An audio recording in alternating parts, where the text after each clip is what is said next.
Prolapse, the abnormal protrusion of an organ, poses a significant health and economic challenge in cattle production. There is also a long-held belief that polled cattle are inherently more prone to prolapse of the sheath. Hannah Kruger of SA Studbook joins me now to talk about this. Hannah, thank you for your time today. Let's start with what are the economic and health challenges when prolapses occur in cattle, and especially females? Thank you so much. That is a very excellent question. From a health perspective, the immediate danger stems from trauma and infection. The exposed reproductive tissue is highly susceptible to lacerations and contamination, quickly resulting in severe infection. For example, metritis or sepsis as a result of vaginal or uterus prolapse is often life-threatening. Furthermore, the constriction at the pelvic opening severely impedes blood flow and lymphatic drainage, resulting in massive swelling, and in severe uterine prolapses, tearing of major blood vessels can lead to rapid hemorrhage and hypovolemic shock. The critical long-term health consequence is the damage caused by inflammation and infection, often resulting in scarring and permanent damage to the reproductive tract, which causes temporary or permanent infertility and significantly reduces the reproductive performance of the animals. The economic impact is also substantial, beginning with the expense of emergency veterinary intervention, including specialized procedures and medications. Severe cases can also result in the direct mortality of both the cow and the calf, resulting in total loss of the investment.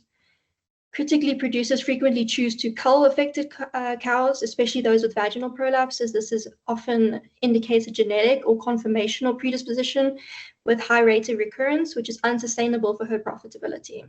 For those cows that are even kept, the risk of recurrence and potential infertility significantly shortens their productive lifespan, which results in a less number of calves produced over their lifetime, impacting farms' overall efficiency and financial returns.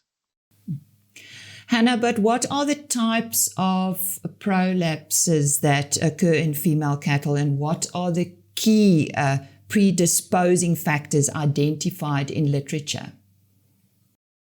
So there are two primary types of reproductive prolapse in female cattle.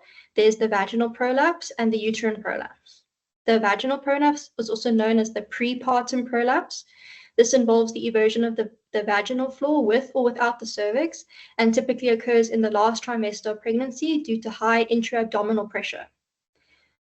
The key predisposing factors identified in literature are conditions that increase this pressure, such as high body condition score, advanced or twin pregnancies, and rumen distension. Most critically, vaginal prolapse is considered an inherited trait, making genetics and breed a major factor with the likelihood of recurrence. The uterine prolapse or postpartum prolapse is far more acute emergency, involving the complete inversion and expulsion of the entire uterus, occurring almost immediately after or within a few hours of calving. Unlike the vaginal type, this is generally not considered a hereditary condition. Instead, it is primarily attributed to risk factors causing uterine muscle dysfunction and mechanical force. So the most significant metabolic risk is hypercalcemia, also known as milk fever, which causes poor uterine muscle tone, which prevents the uterus from contracting correctly. Other factors include dystocia or difficult birth, and the use of excessive fetal traction during an assisted delivery, which mechanically causes the uterus to invert as the calf is extracted. And Hannah, for bulls?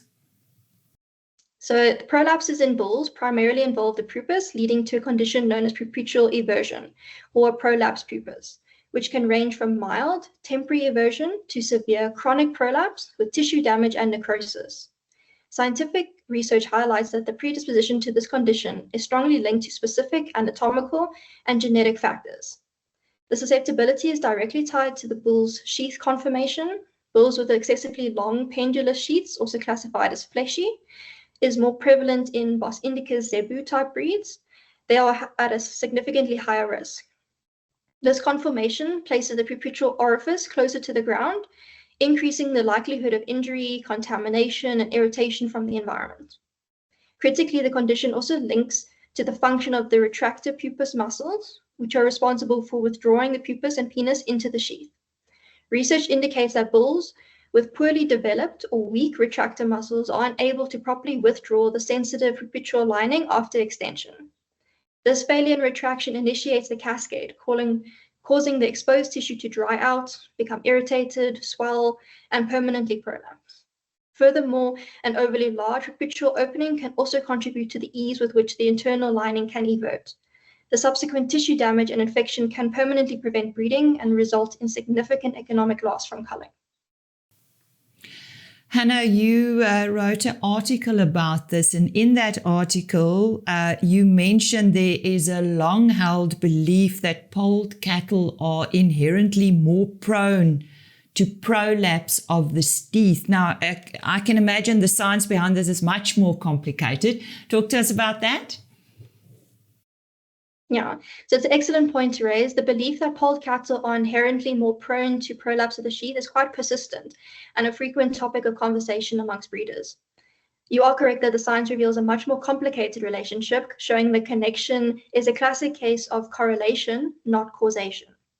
The evidence clearly shows that the poll gene itself does not directly cause a predisposition for prolapses.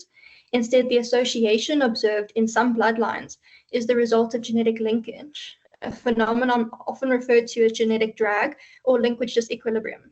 This occurs because in certain breeds, particularly during the development and popularization of polled lines, the genes for polledness were inadvertently selected for alongside, or at least close to, genes controlling undesirable sheath characteristics in bulls. This means that the issue is not the absence of horns, but rather a hereditary disposition for poor preputual and sheath conformation, such as pendulous sheaths and weak retractor muscles that we have discussed, that happens to be more prevalent in those specific polled populations. Furthermore, scientific consensus confirm there is no single prolapse gene, as the most heritable forms like vaginal prolapse are complex polygenic traits determined by multiple genes working in concert with environmental factors. Research, including genome-wide association studies, have successfully identified numerous candidate genes involved in the risk, particularly those responsible for forming structural connective tissues like collagen and elastin. This scientific understanding is crucial for modern breeding programs. Selection against prolapse should not mean selecting against polled animals. Instead, producers must focus on rigorous selection for functional and correct anatomical traits in all bulls, whether horned or polled. By choosing animals with moderate, well-supported sheaths and strong retractor muscle function, as these are the heritable traits that are truly going to reduce the incidence of prolapses.